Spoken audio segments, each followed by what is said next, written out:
Ayan po, isang mapagpalang umaga, tanghali, gabi na naman po mga kapatid. At meron po akong topic sa inyo dahil napanood ko po kapatid yung mga live ni Pastor James, no?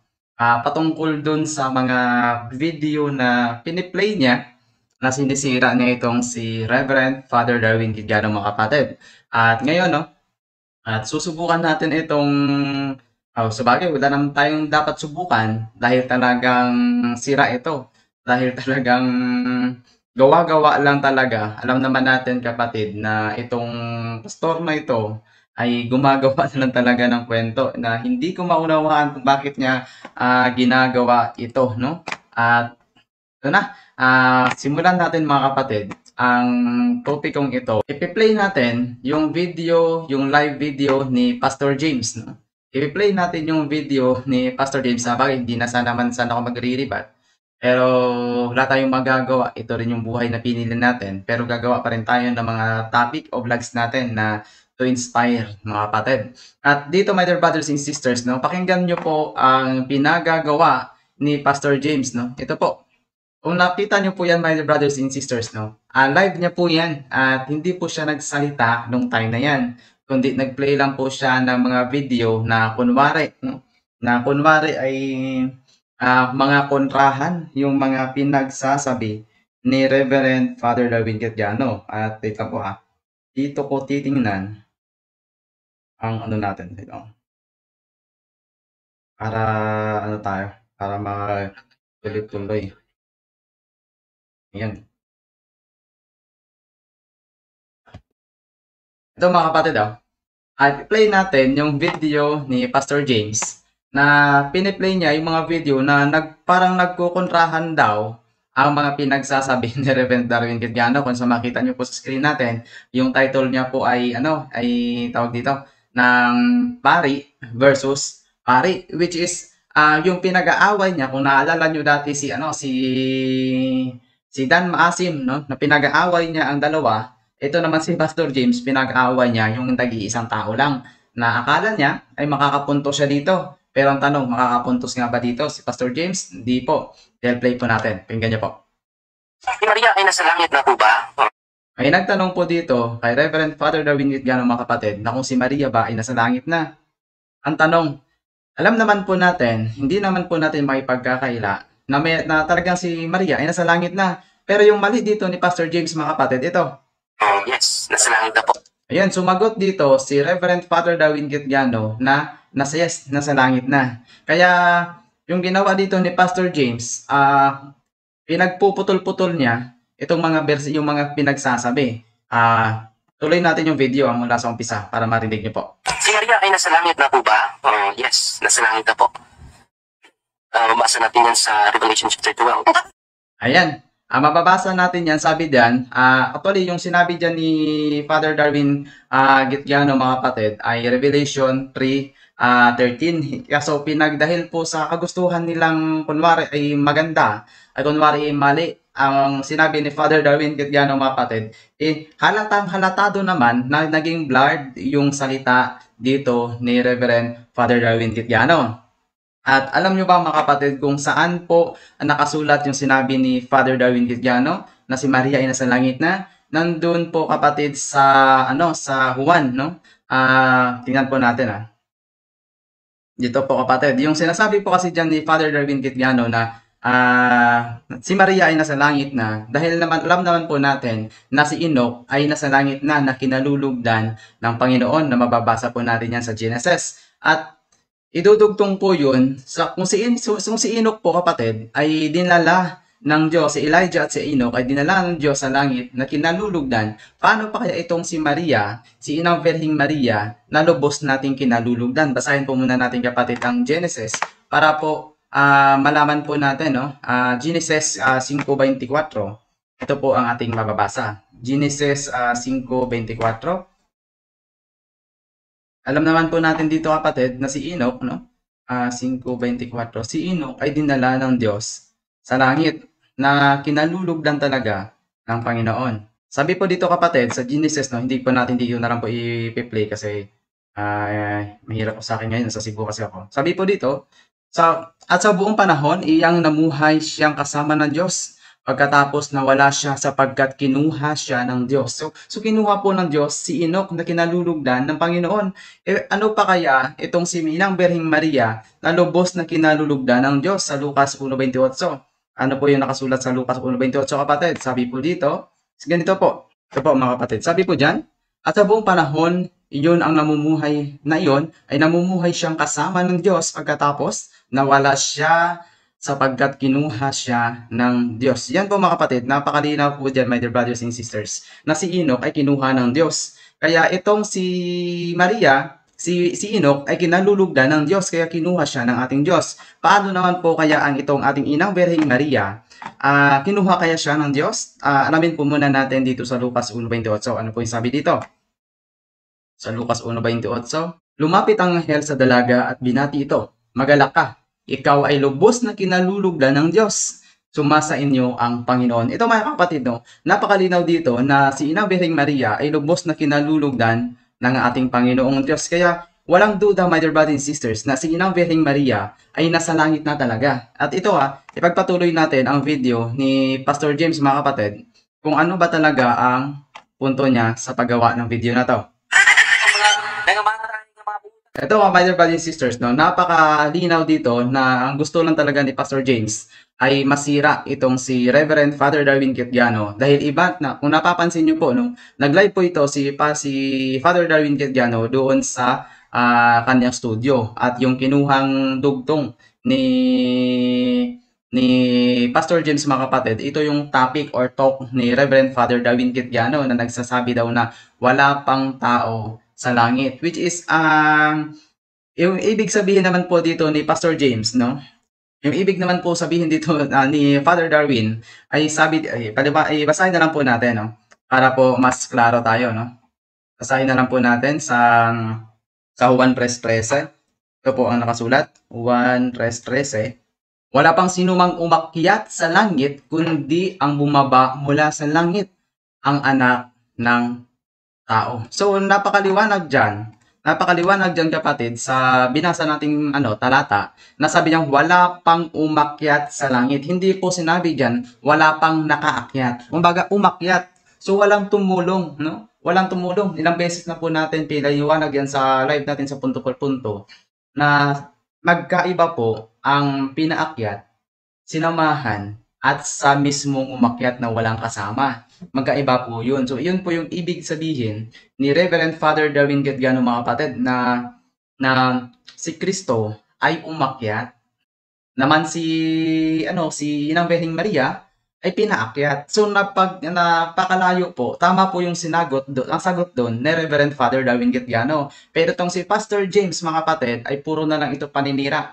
Alam naman po natin, hindi naman po linggit sa ating kalaman, hindi naman dapat ito papansinin. Kaso nung nag-live kasi ako, may nag-comment sa atin na si Pastor James daw ay talagang puro na lang paninira. Which is kahit anong paninira niya, my brothers and sisters, no?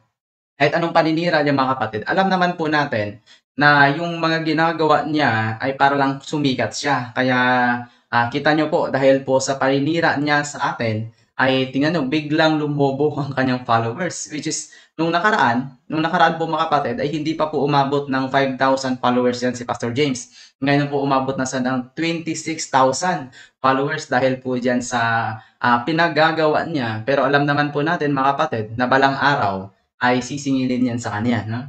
Hindi po natin maipagkakaila yun, nasisingilin talaga yan. Dahil wala siyang ginawa, kundi manira at manira. So ito pa, papatuloy natin. Faith Defender nga nabasahan lagi gyud daw nila sa Bible ang word for word na pangalan sa ilang simbahan.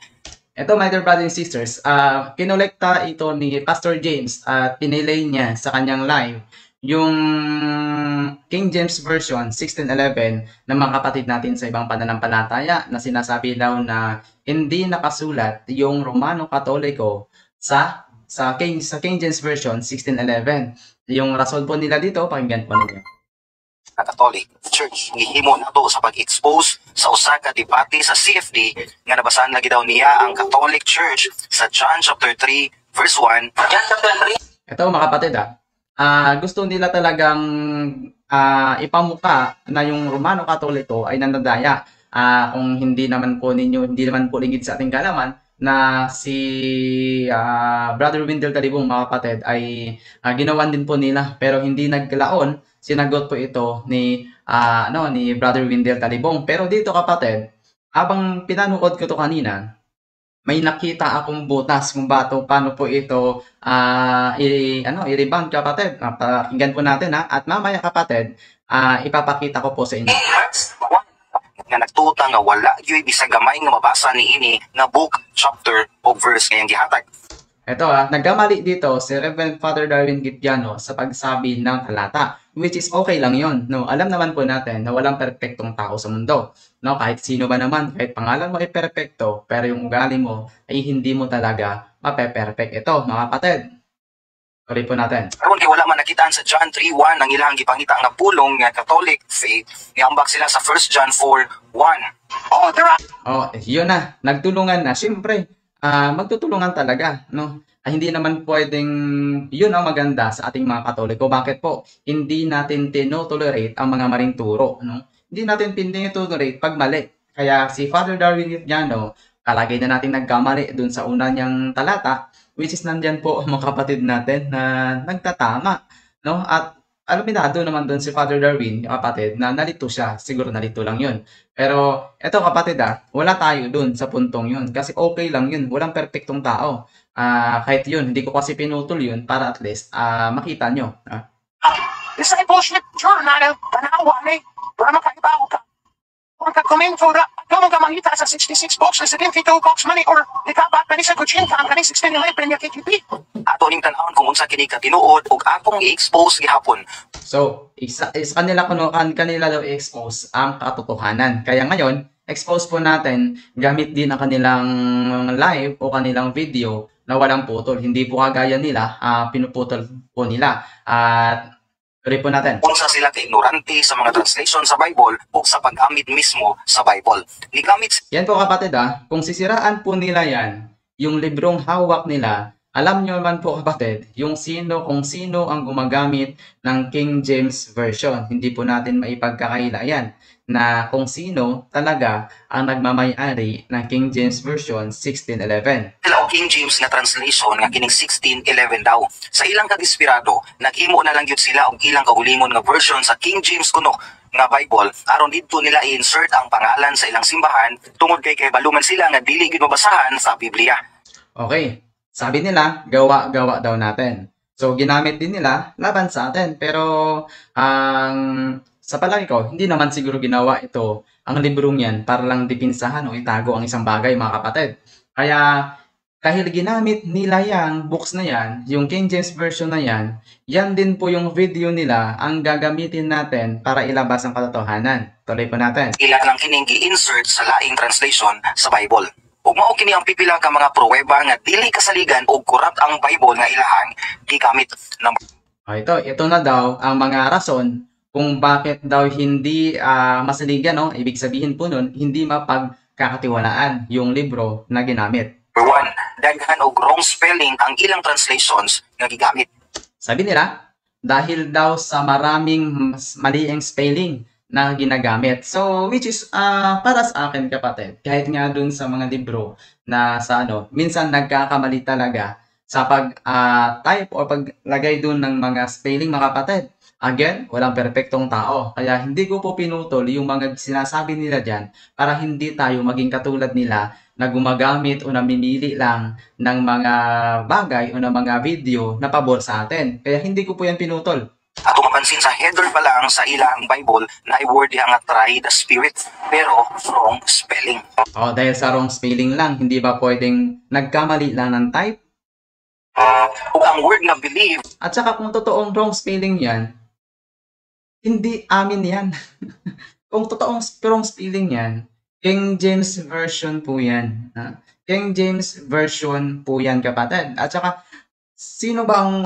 anong Biblia ba ang perpekto? Ano bang Biblia ang perfect yung pagkakasalin, no? Kaya nga lagi tayong bumabalik sa original text, yung Hebrew at saka Greek, kasi kapatid, dahil sa maraming nagtra-translate nito, mga kapatid, hindi po talaga ma-perfect yan. Kaya kung yan lang ang babasihan mo, yung babasihan mo, kapatid, ay yung wrong spelling na yan, wala yan, walang silbi yan.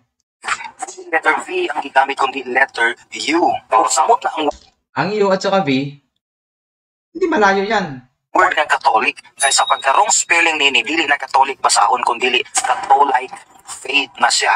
Ito gumagawa sila ng mali. Hinahanap talaga nila ang mga bagay na mali. Pero yung tama dito, kapatid, lalabas din natin. Basahon laing wrong spelling gihapon. So klaro kayo nga sa spelling pa lang daan corrupt na kayo kini nga translation sa Bible. Unsa pa ka ang unod niini? Okay. Kung spelling daw ang laman ng Biblia na yan, paano pa kaya ang nilalaman nito?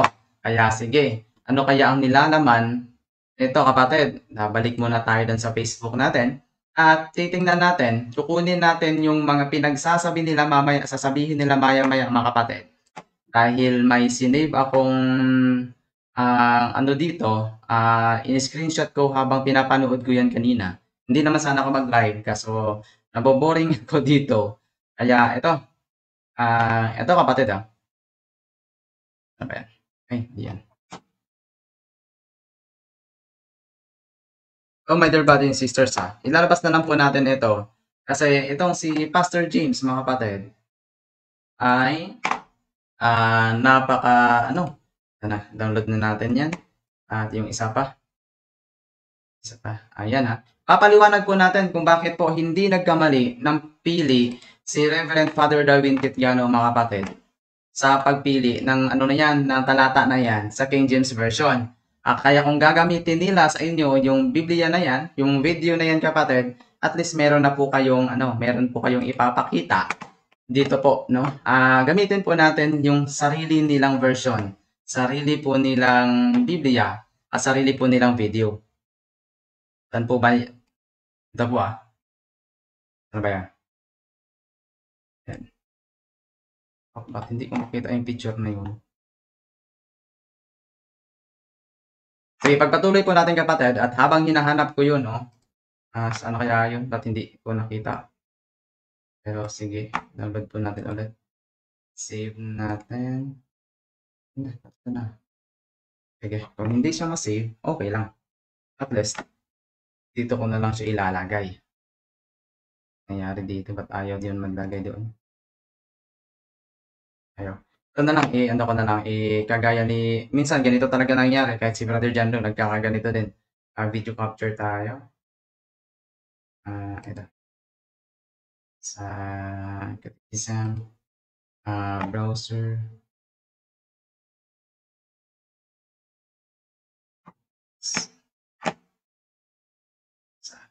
Mga kapatid kasi mamaya gagamitin nila to sigurado ako doon. Sigurado ako doon, mga kapatid, gagamitin to nila mamaya. Kailangan kong palakihin yan. Yan, tuloy natin yung video ni Pastor James, no? Ito.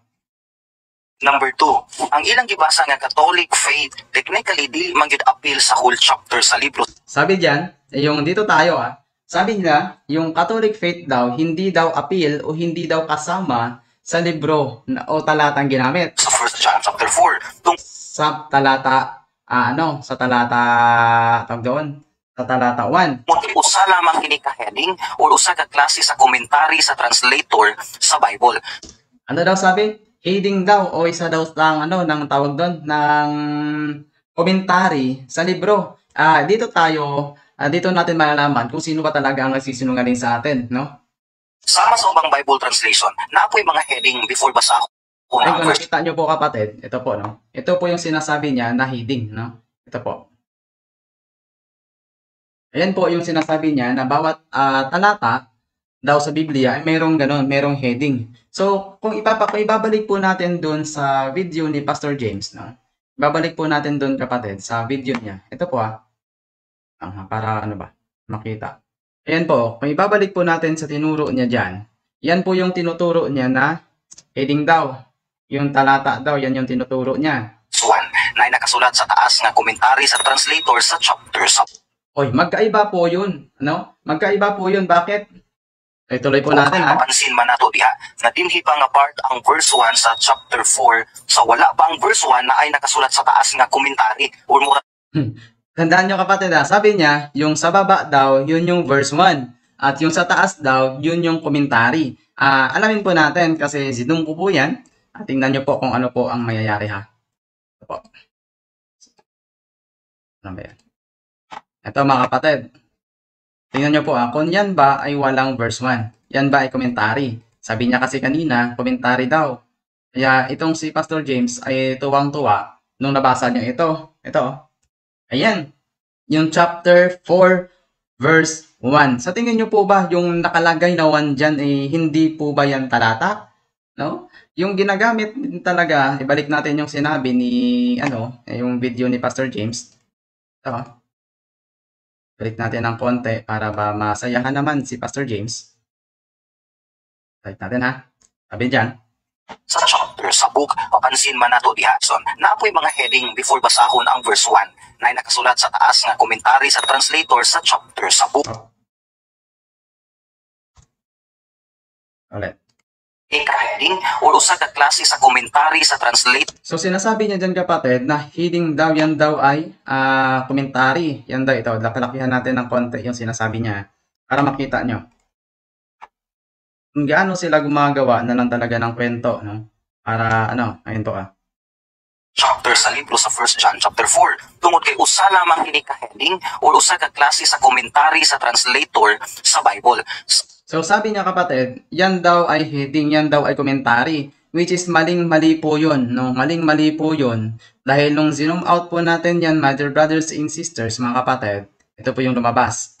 At tingin niyo po ba heading yan? Tingin niyo po ba yan ng commentary yan? May nakasulat po yan na 1. At yung kadugtong po niyan sa baba, yung sa harap ng malaking parang letter B na yun kapatid, ay yun po ay number 2. So, kung heading yan, no?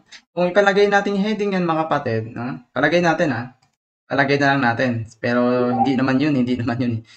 So, ipalagay na lang natin, no? Palagay na lang natin na heading yun. Sige, ipalagay natin na heading yun. Kung heading yun, nasaan yung verse 1? Dahil yung kasunod na sinasabi mong heading ay verse 2. So, nawala yung verse 1 at dumiretso tayo sa number 2? Anak ko naman. Ito talaga yung isa sa mga dahilan, no, kung bakit kung ako sa inyo, wag nyo na po tayong tangkilikin, no, itong si Pastor James. Bakit? Mas stress lang po kayo dyan, no? Mas stress lang po kayo dyan, lalong-lalo na po kung super supportive kayo kay sa punto per punto at sa mga CFDs po natin. Kaya, ayun, isang paalala na dahil po sa mga ginagawa ng mga kapatid natin sa ibang pananampalataya pa po tayo ay masira, no? Wag na po nating aksayahan ng oras. Bakit po?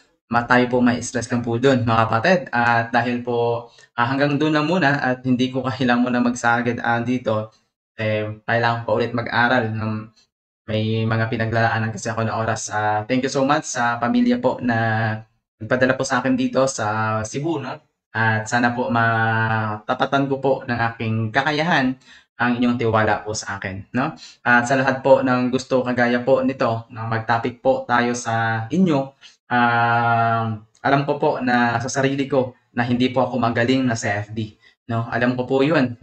Kilala ko na po sa tagal ko pong nawala sa social media. Alam ko na po hindi ako magaling sa pagiging CFD. Pero kung ano yung po kakayahan ko, 'yun po yung pagyayabungin ko.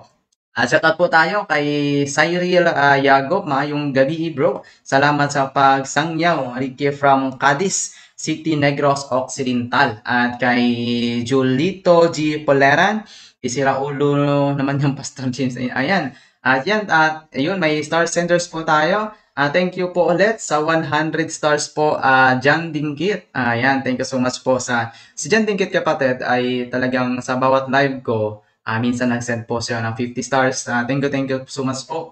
Naiipon po yan dyan mga kapatid. At balang araw, magagamit po natin yan sa ating misyon. Lalong-lalo na po yung plano ko po ngayon kasi ay iikot po ako ikot po ako kasi wala naman akong pamilya, wala naman akong inaasikaso na kung ano-ano sa bahay.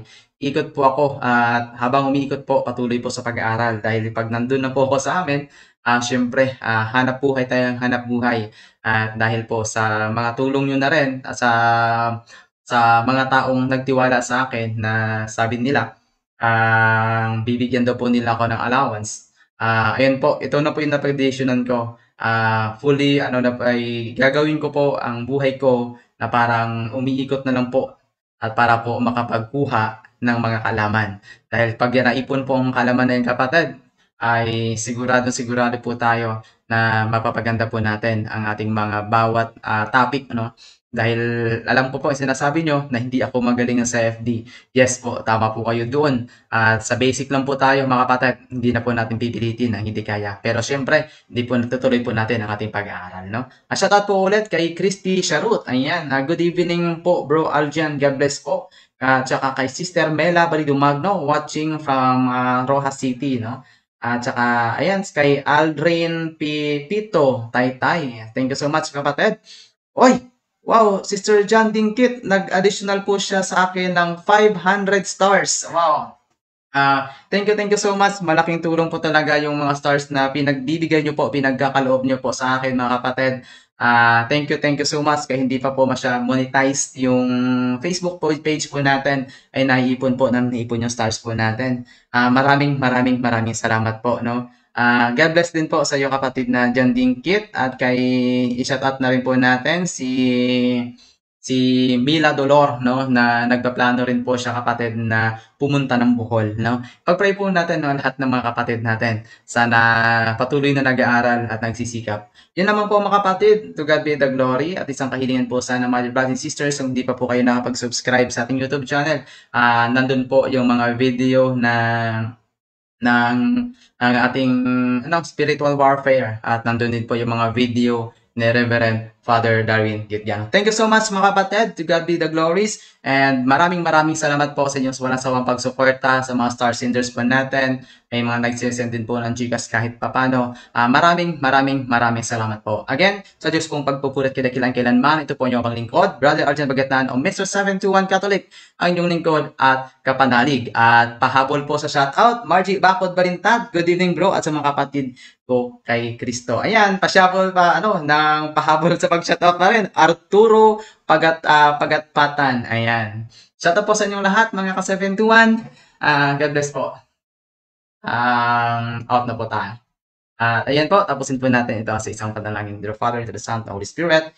Amen. Our Father who art in heaven, holy be thy name, thy kingdom come, thy will be done on earth as it is in heaven. Give us this day our daily bread, and forgive us our trespasses, as we forgive those who trespass against us, and lead us not into temptation, but deliver us from evil. Amen. Hail Mary, full of grace, the Lord is with you. Blessed are you among women, and blessed is the fruit of thy womb, Jesus. Holy Mary, Mother of God, pray for us sinners, now the hour of our death. Amen. Glory be to the Father, and to the Son, and to the Holy Spirit, as it was in the beginning, is now, and ever shall be, world without end. Amen. To the Father, and to the Son, and to the Holy Spirit. Amen. Maraming salamat po sa inyong lahat. To God be the glory. God bless po.